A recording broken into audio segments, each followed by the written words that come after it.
Beacon Press Audio presents They Just Need to Get a Job, 15 Myths on Homelessness by Mary Brosnahan. This audiobook is narrated by Kristen Kallen-Keck. Published by Beacon Press Audio 2024. Preface: The Function of Myth. The original purpose of myth was to explain the inexplicable, to offer answers to life's most profound questions, from how do we come into existence to why do we die. They provided powerful narratives around our most evocative feelings, fears, and desires. Their stories transmitted common values and aspirational arcs across generations, through millennia. They endure because they convey fundamental truths about the human condition. They get inside people and compel them to action. Joseph Campbell, beyond his influential writings on the earliest metaphysical and cosmological realms of myth, underscored the modern-day sociological purpose of myth, to pass down ethical codes and shared values that dictate prevailing social structure. In short, myths reveal who gives the orders and why. While Homer created epics through which he sought to convey truth, the advent of scientific reasoning 400 years later rendered the term myth a synonym for fictional tales of superstition or fantasy, symbolic stories without proof. This book addresses common myths about homelessness on both levels, cultural narrative and fictional tale. It dismantles the wall of lies and half-truths that has been built up over the past half-century, a wall that has distanced us emotionally from the suffering of our homeless neighbors and has dammed away any promise of investments in lasting solutions. The first section provides a historical overview of housing instability, starting with the enclosure of the British Commons, through the Industrial Age, and the waves of emigration to what would become the United States. The contours of each of these eras was shaped enormously by English poor laws, which were molded by Calvinistic axioms of worthy versus unworthy paupers. This false dichotomy remains the most destructive yet enduring and influential of narratives. From there, we examine the history of homelessness in the U.S., including the foundational myths of our nation, encoded in the creation of our Constitution, and the more recent deregulation of our capitalistic system. We also look closely at specific groups of people without homes: homeless youth, our neighbors struggling with severe and persistent mental illness, those living in emergency shelter, and our neighbors living rough on our streets and in other public spaces. We also unpack the policies that function to systematically dehumanize Americans without housing, often with the expressed intent to destroy them by erasure.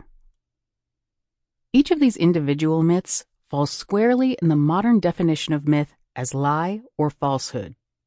But collectively, they also fulfill the ancient purpose of myth, to explain, or in this case more precisely, justify, the unexplainable. How can we allow hundreds of thousands of Americans to live and die on our streets?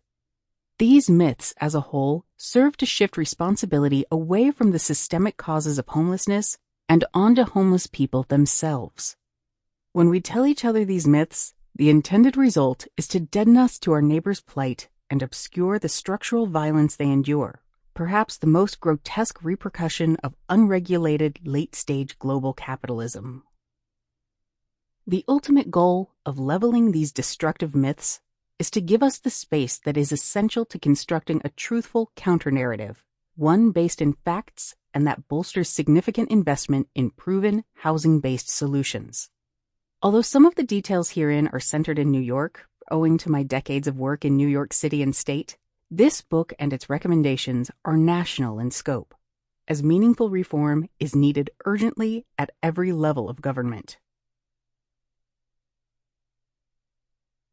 Introduction. Anita. Throughout the mid-1990s, New York Mayor Rudy Giuliani unleashed a series of police raids to sweep homeless encampments off the streets. In the wake of one of those blitzes, I spent a freezing February morning driving around the East Bronx with my colleague Michael Polenberg, looking for and speaking with the men who had been rousted and scattered by the New York Police Department. What neighborhoods had they been purged from? Where were they sleeping now? Were they able to find food and places to stay warm? We gave out blankets, coats, woolen socks, and subway tokens. We also gave directions to the Coalition for the Homeless office on Chambers Street, as most of the men had lost essential items in the raids: birth certificates, welfare cards, steel-toed work boots, personal photos, and correspondence. And our crisis intervention team wanted to help in any way possible. Whenever we asked if they had slept recently in NYC's vast emergency shelter system, most said that they'd been robbed, harassed, or physically assaulted there, often by shelter security or staff. And, to a man, everyone seeking shelter had been forced to go to intake at Bellevue Men's Shelter on East 30th Street and wait until after midnight to be transported to Ward's Island, a no-man's land in the East River. Once there, they were given a bed at 2 or 3 a.m., only to be awoken a few hours later at 7 a.m. and told to take a bus and subway back to intake, to repeat the intentionally cruel process for days, sometimes weeks on end. Active deterrence was the city's guiding principle. Make it as hard as humanly possible to get a stable shelter placement while simultaneously directing frontline police to break up groups of more than 3 people bedding down together on the streets and other public spaces. Soon after we returned to Chambers Street that afternoon, Michael poked his head in my office door. "Hey, I don't know how to say this," as his voice trailed off. "I have a woman in my office and I really don't have any idea what to do."